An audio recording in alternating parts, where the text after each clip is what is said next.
എന്റെ ശബ്ദം കേട്ടുകൊണ്ടിരിക്കുന്ന നമ്മൾ എത്ര പേർ മാതാപിതാക്കളുടെ മുഖത്തേക്ക് ഇങ്ങനെ ഒരു നീയത്തോടെ ജീവിതത്തിൽ ഒരു സെക്കൻഡെങ്കിലും നോക്കിയിട്ടുണ്ടോ?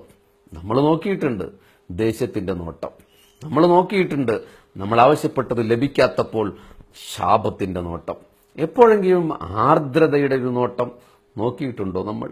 അത് ആരാധനയാണ്, നോമ്പിനെ പോലെ, ഖുർആൻ പാരായണത്തെ പോലെ, ഹജ്ജിനെ പോലെയല്ല, ആരാധനയാണെന്നാണ് പുണ്യനബി സല്ലല്ലാഹു അലൈഹി വസല്ലം പറയുന്നത്. അതുകൊണ്ട് ഇന്ന് മാതാപിതാക്കളുടെ മുഖത്തേക്ക് നോമ്പ് തുറയുടെ തൊട്ടു മുമ്പ് ഒരു 2 മിനിറ്റ് നേരം, അല്ലെങ്കിൽ നാളെ നിങ്ങളൊന്ന് നോക്കിയിരിക്കും, സ്നേഹത്തിന്റെ ഒരു നോട്ടം.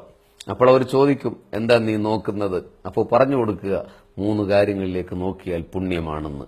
അതിലൊന്ന് ഉമ്മയാണെന്ന് പറയുമ്പോൾ, ഉപ്പയാണെന്ന് പറയുമ്പോൾ പ്രായാധിക്യമെന്നുള്ള നിങ്ങളുടെ മാതാപിതാക്കളുടെ കണ്ണുകളിൽ നിന്ന് അശ്രുകണങ്ങൾ തുള്ളിത്തുളുമ്പാതിരിക്കില്ല, അവരുടെ മനസ്സിൽ ഒരു പ്രാർത്ഥന ചുരമാന്താതിരിക്കില്ല. അതാണ് നന്മ.